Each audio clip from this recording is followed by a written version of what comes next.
dividir os bens do falecido, ir ao cartório, tabelionato, e fazer lá uma divisão, uma partilha dos bens, que depois seria levado ao registro imobiliário, sem passar pelo crivo do judiciário. Essa é uma, digamos, uma quebra do formalismo. O que lhe parece? Eu acho que, na realidade, tudo tem que progredir, na verdade. E a legislação também, ela tem que passar por essas transformações, por necessidade até da vida moderna. Na vida moderna, tudo se exige com rapidez. E seria essa uma forma de se abreviar, vamos dizer, um inventário, uma repartição de bens.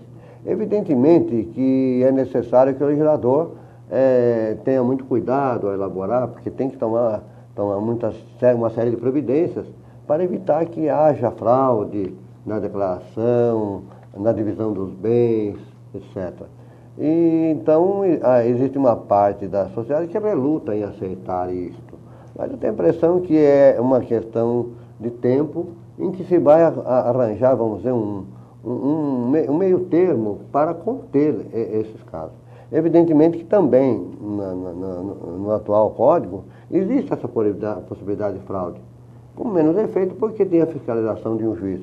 Mas eu tenho a impressão que isso aí constituirá um avanço necessário e que no final vai realmente simplificar essas questões de divisão dos bens entre os herdeiros. Tá certo. Doutores, recentemente nós tivemos aí um caso de grande repercussão na mídia, que foi daquela menina que acabou participando do homicídio contra os próprios pais. Quais as consequências que ela vai sofrer? Para a população entender um pouco mais a abrangência do direito das sucessões, quais as consequências no âmbito civil que ela vai sofrer do Poder Judiciário para que ela também sofra na parte monetária dela? Bem, todos sabem que, nesse caso, foi muito falado por todos, inclusive um julgamento criminal há pouco tempo, não só dela, como também dos dois que atuaram também no homicídio.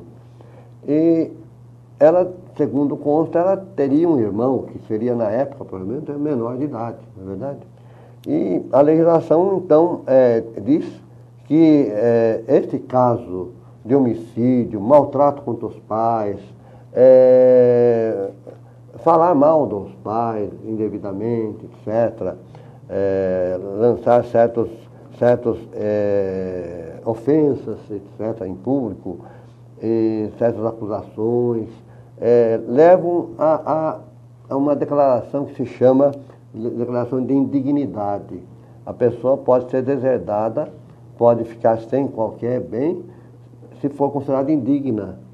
E indigna é um assunto tratado pelo Código ao lado da deserdação. A deserdação seria quando a pessoa quer deserdar alguém.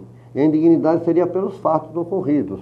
Então, em alguns fatos, entre eles, justamente, a tentativa de morte, ou homicídio, etc., seria um causa de indignidade.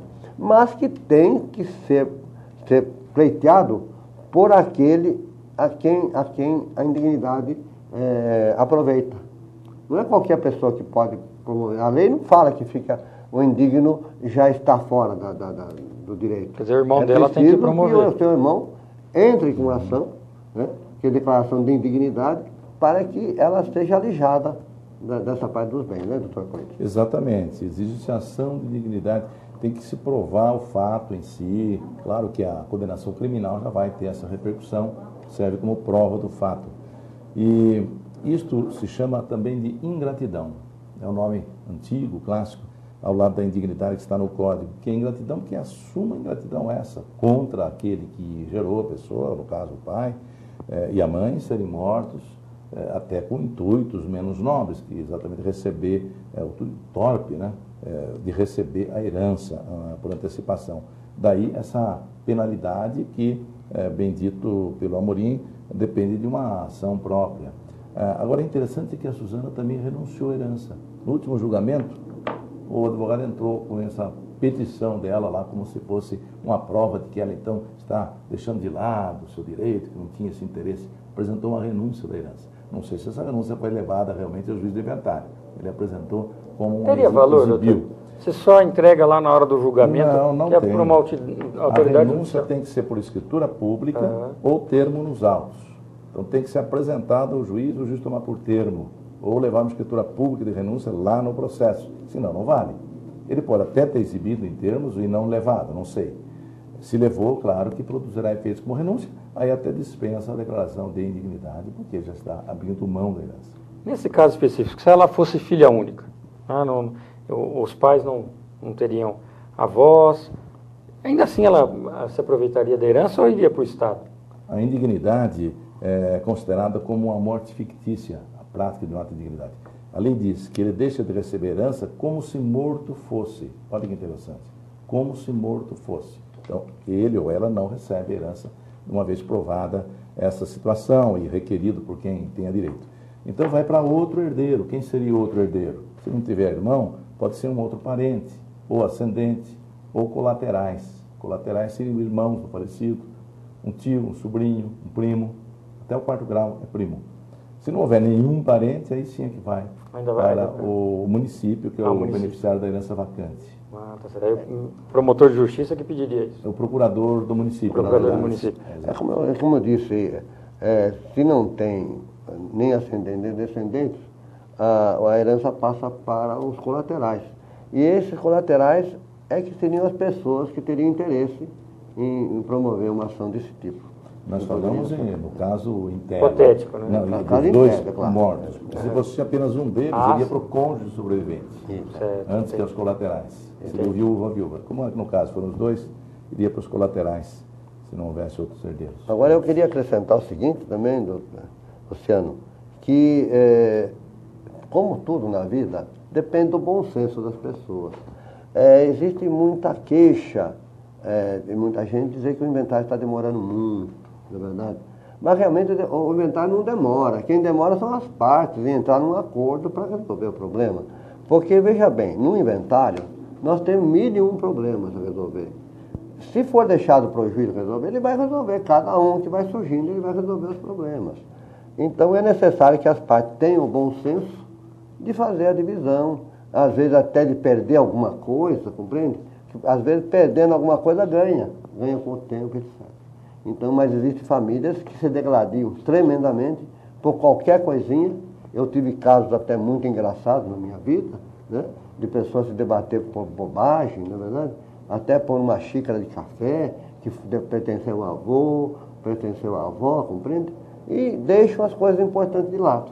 Então é necessário que as partes tenham o bom senso de abrir mão de muita coisa em seu próprio benefício. E é isso que eu tenho a dizer, então. Doutores, eu estou aberto aqui às considerações finais, nosso tempo se esgotou. Primeiro, doutor Euclides.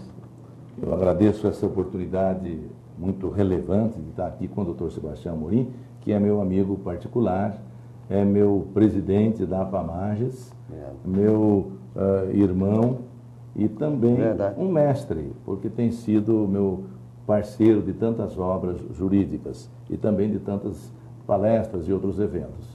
Muita honra, doutor Amorim, estar aqui compartilhando esse momento e também com o Luciano. A honra é toda minha hoje. Programa muito bem elaborado, tecnicamente perfeito, que a APAMAGES tem produzido e que tantos bons frutos tem colhido. Muito obrigado. Muito obrigado, senhor. Eu só queria acrescentar que realmente o que o Euclides disse é verdade, nós somos verdadeiros irmãos, né?